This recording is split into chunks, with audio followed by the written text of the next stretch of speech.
Assalamualaikum warahmatullahi wabarakatuh.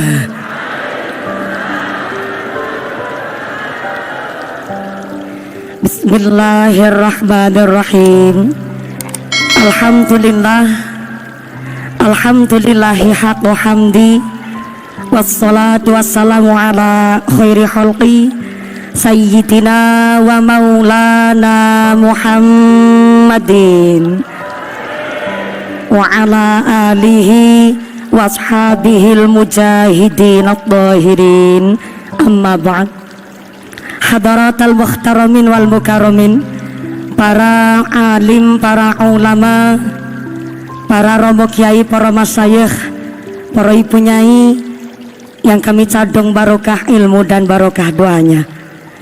Wabil akhos kepada Bapak Menteri Agama Republik Indonesia Romo Ki Haji Yakut Khalil beserta Ibu yang kami hormati dan yang kami muliakan.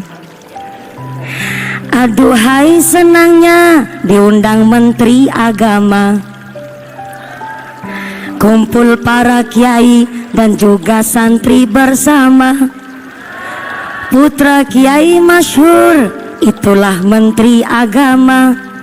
Kami titip pesan, jangan cari istri kedua. Menteri BUMN Bapak Erick Thohir, ngurusin negara beliau ahli dan mahir. Bapak Erick Thohir, tolong pakai sarungnya. Kemarin ikut diklat, mana jaket bansernya?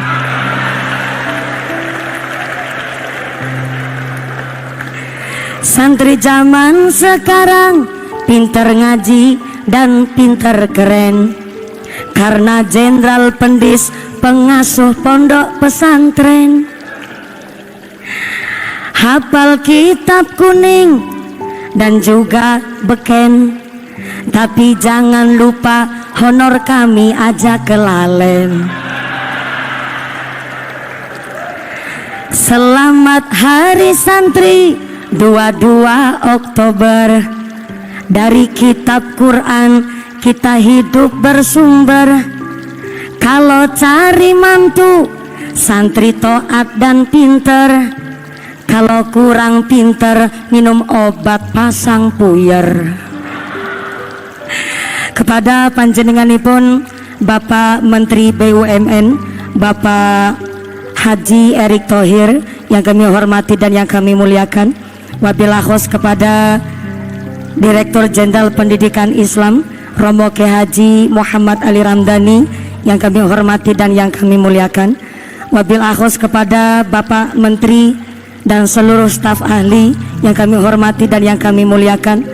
Wabillahi khos kepada role model saya Romo Kiai Haji Anwar Zahid yang kami cadong barokah ilmunya, yang kami cadong barokah doanya. Wabil akhos kepada seluruh para tamu undangan, Bapak Ibu dan rekan-rekan santriwan santriwati yang mudah-mudahan hasil maqasidana dipari ilmu yang manfaat yang barokah, dijabah segala cita-citanya.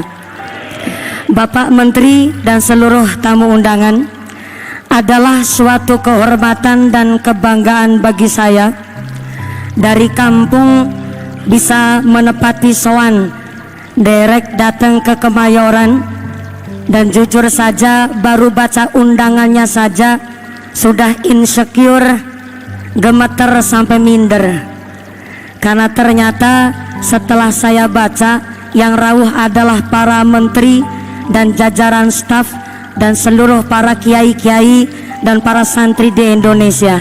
Tapi setelah saya membaca tema Hari Santri adalah berdaya menjaga martabat kemanusiaan, saya mantap dari kampung melangkahkan kaki ke Kemayoran, karena dengan martabat saya sebagai seorang santri, minimal di Kemayoran saya diperlakukan layaknya dan manusiawi.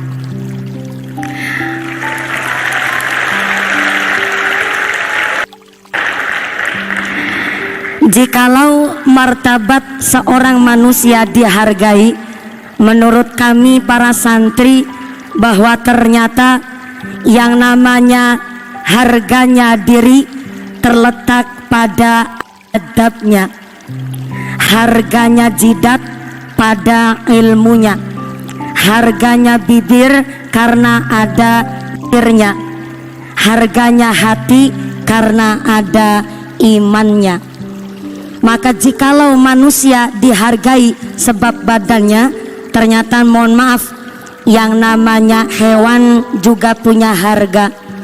Sapi contohnya, semakin gemuk badannya maka semakin mahal harganya. Berarti harga seekor sapi terletak di dagingnya, karena semakin gemuk badannya maka semakin mahal harganya. Tapi ada hewan gak punya daging tapi harganya bisa lebih mahal ketimbang harganya sapi. Burung perkutut contohnya. Burung perkutut gak punya daging, tapi harga seekor burung perkutut bisa lebih mahal ketimbang harganya sapi.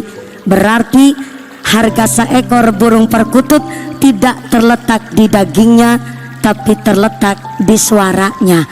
Lalu pertanyaannya, di manakah letak harganya manusia? Apakah dari dagingnya? Kalau harga manusia dari dagingnya, maka maaf, silahkan Anda bersaing sama sapi. Maka dari sini, entah yang gemuk, entah yang kurus, jangan berpikir saya sedang body shaming. Entah gemuk, entah kurus, yang rambutnya ikal, yang rambutnya lurus, yang punya banyak duit, yang punya banyak fulus, bahkan ternyata yang kulitnya hitam, yang kulitnya putih mulus. Ternyata Kanjeng Nabi mengangkat harkat martabat kita dengan tulus. Innallaha la yanzuru ila suwarikum wa amwalikum walakin yanzuru ila qulubikum wa a'malikum. Ternyata Allah Subhanahu wa taala menilai manusia bukan dari harga derajat pangkatnya, bukan dari harga bentuk rupanya, bukan dari harga harta bendanya, tapi Allah melihat manusia dari martabat hati nurani dan amal ibadahnya kepada Allah Subhanahu wa taala. Maka hari ini Romo Kiai Haji Anwar Syahid diundang karena ilmunya. Gus Asmi hari ini beserta Syubhanul Muslimin diundang karena santri pandai baca sholawatnya. Jujur saja, saya sampai detik hari ini masih bingung diundang oleh Pak Menteri Agama karena apanya. Maka mohon maaf, untung saja undangan Bapak Menteri Agama tidak ada persyaratan bahwa tamu undangan di hari santri harus berwajah cantik dan ganteng. Coba kalau undangannya bahwa tamu undangan harus berwajah cantik dan ganteng, maaf, hakul yakin saya dan Kiai Anwar Syahid gak mungkin dapat undangan.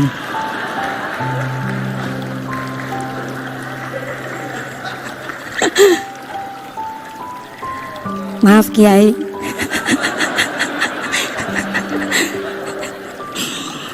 Untung saja di dalam pemerintah Indonesia ini tidak ada peraturan dari pemerintah bahwa membuat undang-undang bahwa yang berparas cantik dan ganteng harus membayar pajak. Kalau yang cantik dan ganteng harus bayar pajak, Gus Asmi bayar pajak, hakul yakin saya dan Kiai Anwar Syahid bebas bayar pajak. Maka dari sini alhamdulillah kemarin telah diresmikan PMA, Peraturan Menteri Agama nomor 73 tahun 2022, bahwa yang namanya bersiul sampai merayu ataupun menatap dengan syahwat termasuk dalam kategori kekerasan seksual.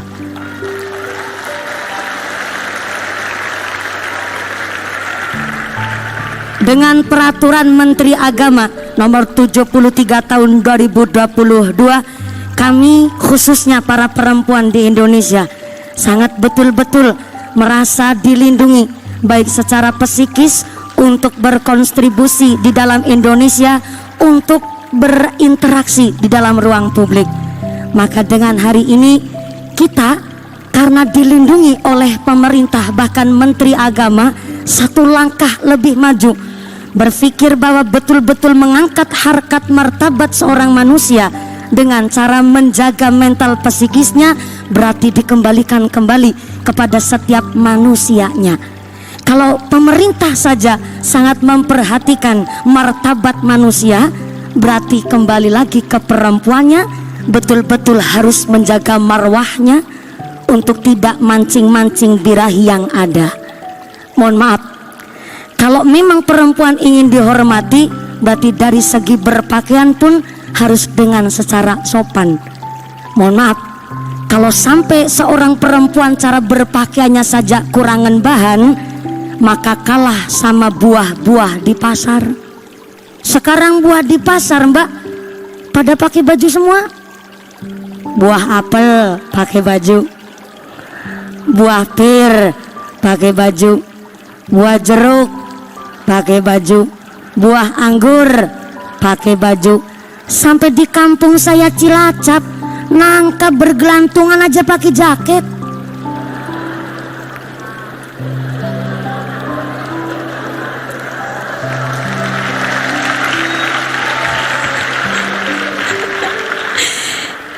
Ibu Menteri Agama, Ibu Emma, di Cilacap nangka bergelantung di pohon saja pakai jaketan. Tapi pertanyaannya, kalau buah nangka di kampung saya aja pada jaketan, kenapa nangkanya perempuan nggak pada diberongsong?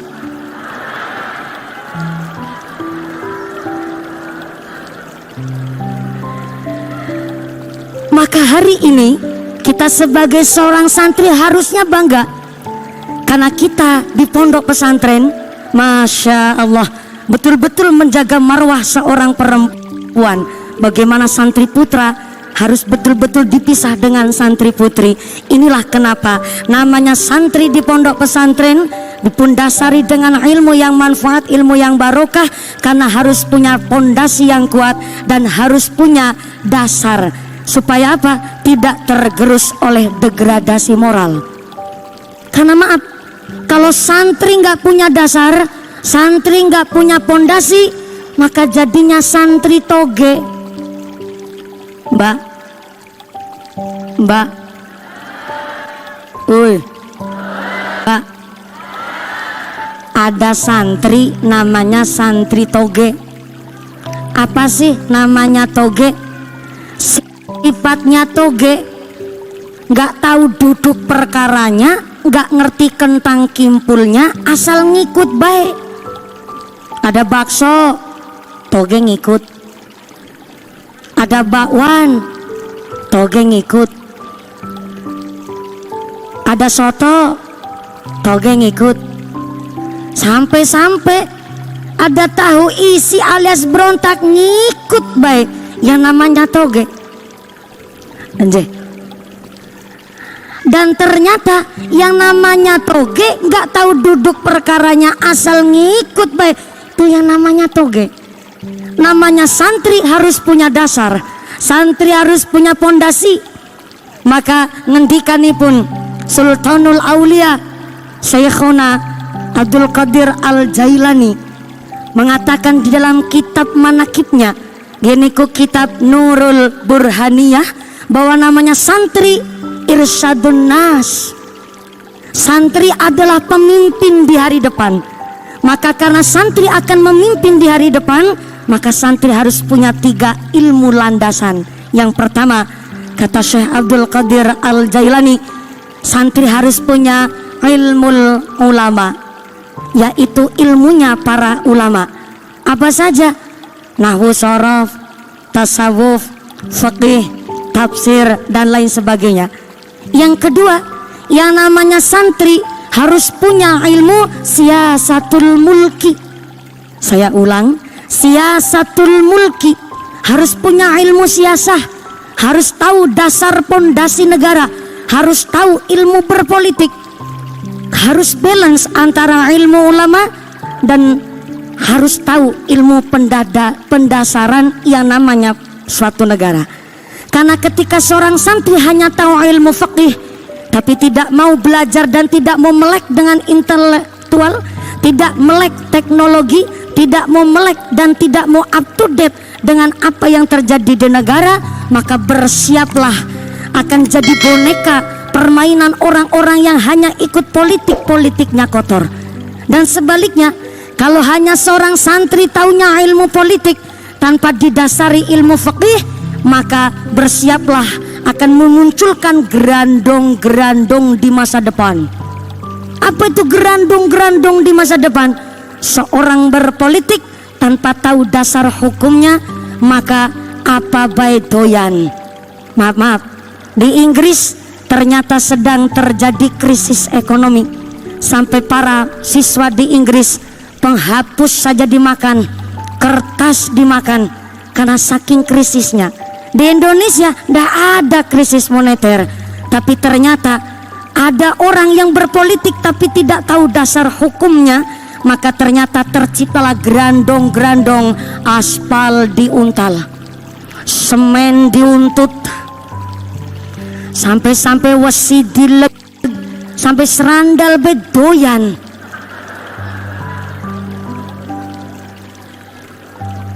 Maka seorang santri irsyadun nas, pemimpin masa depan, harus punya landasan ilmu. Yang pertama ilmu ulama, ilmu fikih, tasawuf, tafsir, hadis dan lain sebagainya. Yang kedua harus punya siasatul mulki, yaitu harus punya ilmu siasah, melek intelektual, melek teknologi. Dan supaya balance, supaya seimbang, maka seorang santri betul-betul harus punya hikmatul hukama, harus punya ilmu hikmah. Namanya santri biasa puasa dalail,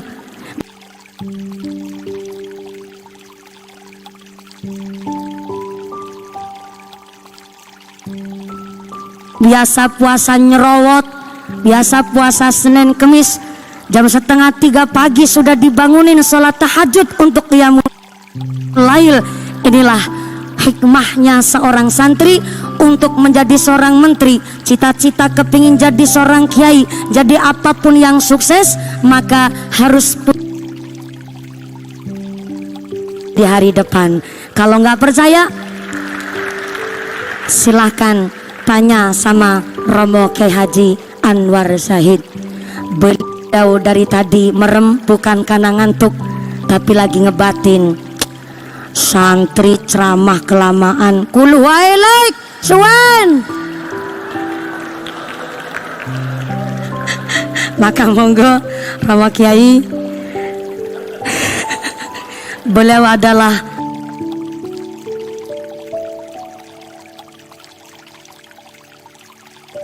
role model saya, Ibu Menteri Agama, dan beliau betul-betul menjadi salah satu idol kita di Indonesia, karena beliau menjadi kiai yang begitu kondang dan masyhur, tentu berangkat juga dari seorang santri. Tepuk tangan dulu kangge Romo Kiai Haji kita. Dan sepertinya termasuk sesuai dengan timnya Romo Kiai Haji Anwar Zahid, kulu hailik jangan kesuwen. Karena justru saya juga sangat mengharapkan dawuh-dawuh pada Bapak Menteri Agama telah memfasilitasi saya ikut derek sowan wonten ing Hari Santri menika. Terima kasih Bapak Erick Thohir, Bapak Wakil Menteri Agama, dan seluruh para staf. Oh, hari ini juga kerawan Bapak Menteri Sandiaga Uno. Terima kasih segerawuh, alhamdulillah. Dan Bapak Azwar Anas, Menteri ARB.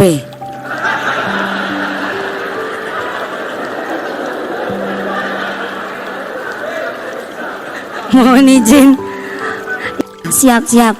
Sepertinya nanti harus sambutan terlebih dahulu agar saya juga kenal, mungkin santri juga belum termasuk rati kenal, pangapunten. Hari ini juga beliau sesuai dengan temanya, seorang santri juga Pak Menteri juga alhamdulillah Pak Sandiaga Uno pakai sarung. Alhamdulillah sudah mengerti pengantin sunat semuanya ini. Alhamdulillah. Mohon izin. Semoga dan alhamdulillah. Terima kasih atas segala perhatian dan mohon maaf atas segala kekurangan. Selamat Hari Santri dan mudah-mudahan santri sesuai dengan tema hari ini berdaya menjaga martabat kemanusiaan dan kita semua hasil maqasidana ulul ilm menjadi santri yang manfaat dan santri yang berguna bagi agama nusa dan bangsa. Terima kasih. Usikum wa nafsi bitaqwallah. Wassalamualaikum warahmatullahi wabarakatuh. Waalaikumsalam.